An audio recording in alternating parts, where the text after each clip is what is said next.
मरांगुरु शावता सुसार बायसी के संयोजक मंगल सोरेन ने शुक्रवार को फतेहपुर में प्रेस वार्ता कर बीते हूल दिवस पर भोगनाडीह कांड को लेकर इसी माह जुलाई में झारखंड हाईकोर्ट में याचिका दायर करने की बात कही।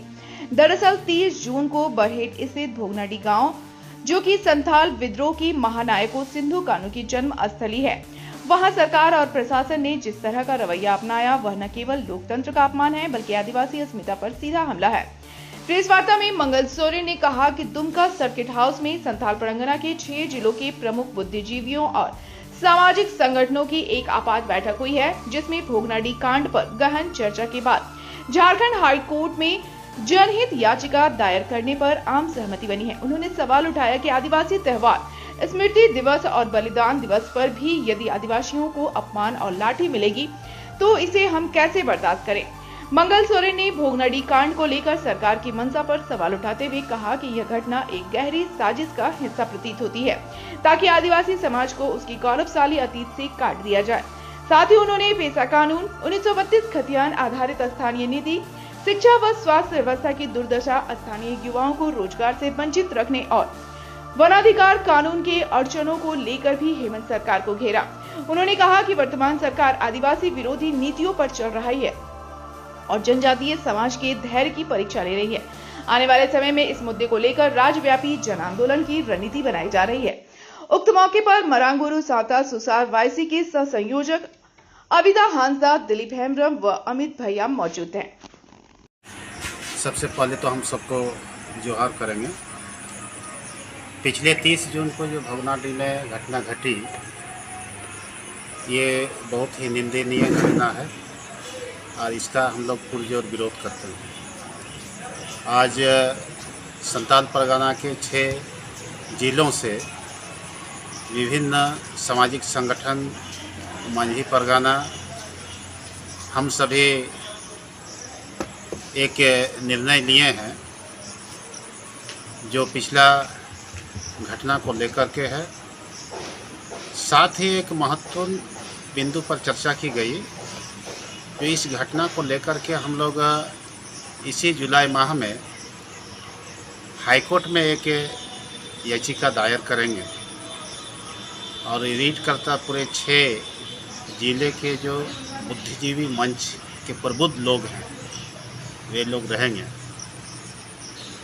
जैसा कि आप लोग हम सभी मीडिया के माध्यम से, विभिन्न चैनलों के माध्यम से, सोशल मीडिया के माध्यम से हम लोग तो प्रत्यक्ष भोगनाडीह गांव भी पहुंचे थे, क्योंकि उस दिन 30 जून को श्रद्धा सुमन अर्पित करने के लिए उसके जन्म स्थली में देश भर के कई लोग आते हैं। उनमें से हम लोग भी पहुंचे थे। घटना की कुछ देर बाद ही हम लोग वहां पहुंचे, वहां की जो वस्तु स्थिति को देखे।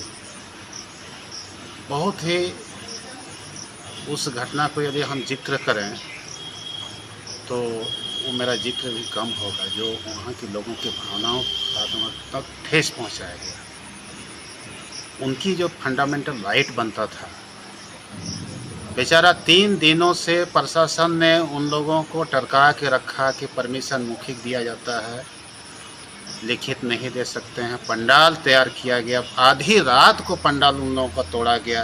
पंडाल में लगे मजदूरों को वहाँ से बिना वजह उठा लिया गया।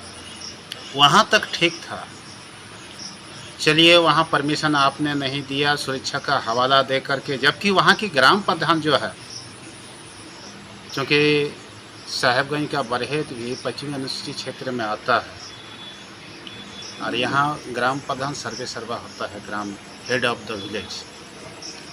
उन्होंने परमिशन दे चुका था, बावजूद उन लोगों को वहाँ कार्यक्रम नहीं करने दिया, जबकि सिद्धू कान्हू होल फाउंडेशन के बैनर तले हर साल वहाँ कार्यक्रम होता था, जिसमें 2 दिवसीय कार्यक्रम होता था। 29 और 30 जून को तीरंदाजी का, फुटबॉल का, सांस्कृतिक कार्यक्रम और वीर शहीद क्रांतिकारी सिद्धू कान्हू, चांद भैरव, फूलो जहानों का इतिहास का व्याख्या की जाती थी, ताकि आने वाला पीढ़ी उनसे कुछ सीख मिले और उस महत्व, उस हुल का महत्व को समझे।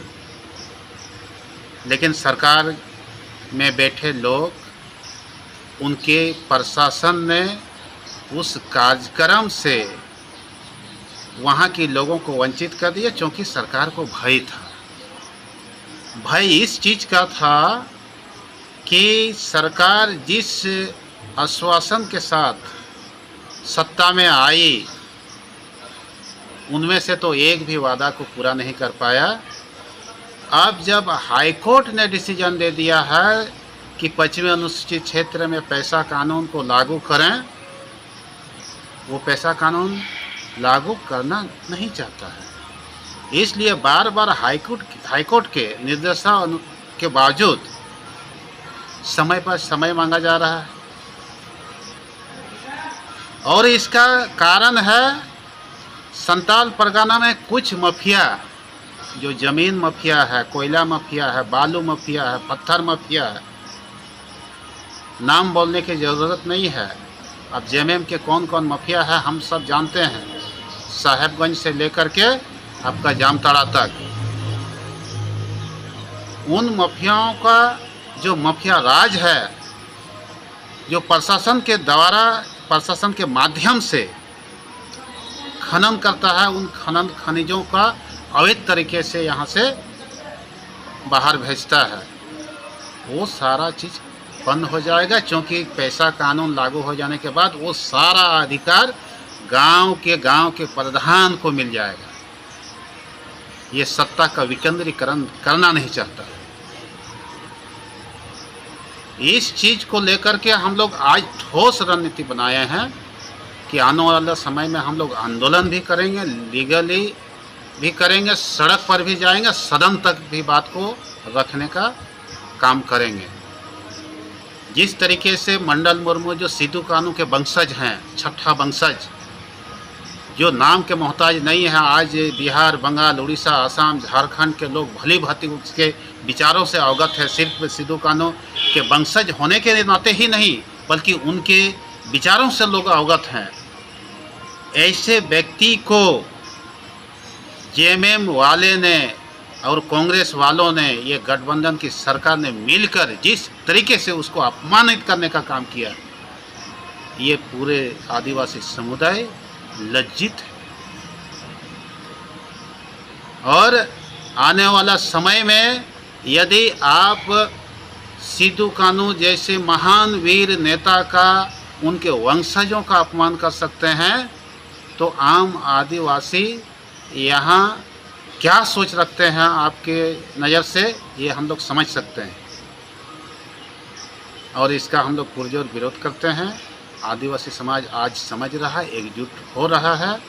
और 2029 से पहले ही हमको लगता है ये हेमंत की सरकार खाई में गिर जाएगी, जो साहेबगंज और आपका शिकारीपाड़ा में जो पहाड़ खोद के बनाया।